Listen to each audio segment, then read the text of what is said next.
Field marshal Syed Asim मुनी जो बहावलपुर ग्रीज़न जो दौरो ISPR मौजूदु फील्ड मार्शल के कोर जे ऑपरेशनल तरबियती ऐं इंतज़ामी सरगर्मियुनि ते ब्रीफिंग ॾिनी वई। फील्ड मार्शल खैरपुर टामीवाली में फील्ड मश्क स्टेट फास्ट रिज़ल्ट जो मुशाहिदो कयो। जदीद ड्रोन्स इलेक्ट्रॉनिक वारफेयर ऐं सर्विलेंस टेक्नोलॉजी जो अमली मुज़ाहिरो फील्ड मार्शल जवाननि जे पेशेवराना सलाहियतनि ऐं बुलंद हौसले खे साराहियो। फील्ड मार्शल सिक्योरिटी चैलेंजिस खे मुंहुं ॾियण लाइ बहितरीन तयारी बरक़रार रखण जी ज़रूरत ते ज़ोर भरियो। फील्ड मार्शल जे शहीदनि जी यादगार ते हाज़िरी शहीदनि खे ख़राज अक़ीदत पेश कयो। APS अब्बासिया कैंपस जो बि इफ़्तिताह कयो। मयारी तालीम सां वाबस्तगी जो अज़म वरजायो। फील्ड मार्शल सैयद आसिम मुनीर चवे थो हथियारबंद फ़ौज हर ख़तरे ख़िलाफ़ मुकमल तौर ते तयारु आहे। वतन जी सरहदुनि जो दिफ़ा हर सूरत में यकीनी बणाए वञे। पाक फ़ौज वतन जी ख़ुदमुख्तियारी ऐं इलाक़ाई सलामती जे दिफ़ा लाइ पूरी तरह तयारु आहे। मुस्तक़बिल में टेक्नोलॉजी जंग जो रुख़ तइनु कंदी। पाकिस्तान ख़िते में अमन अमान लाइ कोशिशूं वठी रहियो आहे। गज़ा अमन बोर्ड जे इजलास में वज़ीर आज़म शहबाज शरीफ़ नुमाइंदगी कई। वज़ीर आज़म वर्ल्ड इकनॉमिक फोरम जे इजलास में शिरकत कई। वर्ल्ड इकनॉमिक फोरम में वज़ीर आज़म आला सतही मुलाक़ातूं कयूं।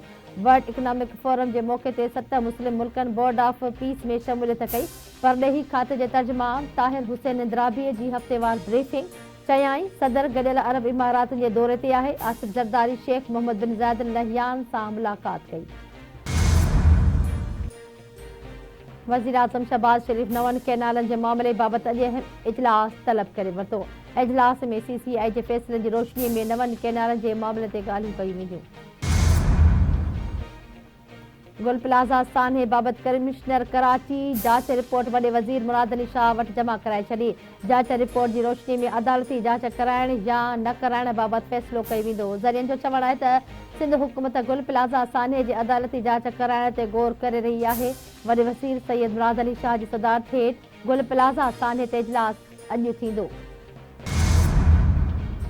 भारत में निपा वायरस जे पकड़जण ते पाकिस्तान में हाई अलर्ट जारी। पाकिस्तान जे समूरनि हवाई अॾनि बंदरगाहनि ऐं ज़मीनी सरहद ते सख़्त स्क्रीनिंग जो हुकुम। हर ईंदड़ ऐं ट्रांज़िट मुसाफ़िर जी 100 सैकड़ो स्क्रीनिंग लाज़मी करार ॾिनी वई। मुसाफ़िर जी गुज़िरियल 21 ॾींहं जी मुकमल सफ़री हिस्ट्री जी तस्दीक जी बि हिदायत कई। थर्मल स्क्रीनिंग ऐं तिबी मुआइनो मुसाफ़िर लाइ लाज़मी करार ॾिनो वियो आहे। समूरनि क्लीयरेंस खां सवाइ कंहिं बि फ़र्द खे पाकिस्तान में दाख़िल थियण जी इजाज़त न हूंदी। पाकिस्तान फ़लस्तीनी मसइले खे विच ओभर में अदम इस्तेहकाम जो बुनियादी कारण करार ॾेई छॾियो। जबरी लॾपलाण न क़बूलण जोगी करार ॾिनी वई। फ़लस्तीनी रियासत जो क़याम अंटर आहे जंहिं जे गादीअ वारो हंधु अल कुदस अल शरीफ़ हुजणु घुरिजे। फ़लस्तीन जो मसइलो विच ओभर में अदम इस्तेहकाम सां सालहाड़ियल आहे। फ़लस्तीन जो अवाम ॾहाकनि खां हिकु गैर क़ानूनी कब्ज़े खे मुंहुं ॾेई रहियो आहे। पाकिस्तान खे गज़ा जी सूरतहाल ते तमामु घणी ॻणती आहे। जंग बंदीअ जी भञकड़ी जारी आहे। आम शहरनि जूं जानियूं ख़तरे में आहिनि। गॾियल क़ौमुनि में पाकिस्तान जे मुस्तक़िल नुमाइंदे आसिम इफ्तिख़ार जो बयानु। ईरानी फ़ौज कंहिं बि जारियत जो मुंहुं तोड़ जवाबु ॾियण लाइ तयारु आहे। असां पंहिंजी सरज़मीन जो दिफ़ा हर क़ीमत ते कंदासीं। 12 ॾींहनि जी जंग असांखे वधीक मज़बूत ऐं ताक़तवर कयो। ईरान हमेशह मुनसिफ़ानी एटमी मुआहिदे जो भलीकार कयो आहे। पुरअमन एटमी प्रोग्राम ईरान जे हक़ में आहे। असां कॾहिं बि एटमी हथियार हासिल करण जी कोशिश न कई आहे। ईरानी परॾेही वज़ीर अब्बास इराक़ची जो बयानु। ईरानी हुकूमत इम्कानी तौर पहिरीं खां वधीक कमज़ोर थी चुकी आहे। ईरान जी मईशत ज़वाल जो शिकार आहे। मुस्तक़बिल में ईरान में हिकु भेरो ॿीहर एहतिजाजी मुज़ाहिरा थींदा। ईरान में हलंदड़ एहतिजाज दौरान हज़ारे माण्हू मारिजी चुका आहिनि। अमेरिकी सेनेट जे परॾेही लाॻापनि जी कमेटी में अमेरिकी परॾेही वज़ीर मार्को रूबियो जूं मीडिया सां ॻाल्हियूं। मुल्क जे मथांही इलाक़नि में बरसात ऐं बर्फ़बारी सबबि थधि में वाधि। चमन किला अब्दुल्लाही ज़ियारत समेत बलूचिस्तान जे मथांही पाक अफ़गान सरहदी इलाक़नि में ज़िंदगीअ जो निज़ाम मफ़लूज बणिजी वियो। ज़मीनी राब्तो बि कटिजी वियो। गिलगित बल्तिस्तान जे ज़िले सोर में बर्फ़बारी सबबि बंदि थियल रस्ता अञा ताईं बहाल न थी सघिया। कोलंबिया में नंढड़ो जहाज़ किरी तबाह। 15 ॼणनि जे फ़ौत थियण जी तस्दीक। को बि मुसाफ़िर ज़िंदा न बची सघियो। इख़्तियारनि मूजिबि जहाज़ में 13 मुसाफ़िर ऐं 2 अमले जा माण्हू सवार हुआ जिन में कोलंबियन कांग्रेस जो हिकु नुमाइंदो बि शामिल हो।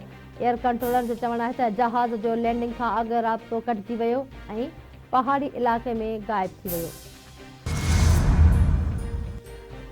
रांधण में फज़ल फ़कीर जे मेले दौरान ॿिनि धुरनि में झेड़ो फायरिंग, हिकु ॼणो क़त्ल, 3 ज़ख़्मी। कुल्हो लॻण जे ॻाल्हि तां सोलंकी ऐं ब्रोही बिरादरी जे ॿिनि धुरनि में झेड़ो थियो। फायरिंग दौरान गोली लॻण सबबि तौफ़ीक़ जतोई मारिजी वियो। निसार तुफ़ेल ऐं अहसान सोलंकी ज़ख़्मी थिया। वाक़िए खां पोइ ॿिन्ही धुरनि में छिकताण तेज़ थी वई। वक़्फ़े वक़्फ़े सां फायरिंग सबबि ॾहकाउ पखिड़ियल। T20 वर्ल्ड कप जी तैयारियुनि जे सिलसिले में पाकिस्तान ऐं ऑस्ट्रेलिया विच में सीरीज़ जी पहिरीं मैच अॼु खेॾी वेंदी। पाकिस्तान ऐं ऑस्ट्रेलिया विच में सीरीज़ जी पहिरीं मैच अॼु कज़ाफ़ी स्टेडियम लाहौर में खेॾी वेंदी। ऑस्ट्रेलियाई टीम जे आमद खां पोइ कप्ताननि सलमान अली आग़ा ऐं मिचल मार्श सीरीज़ जी ट्रॉफ़ीअ जी रोनमाई कई।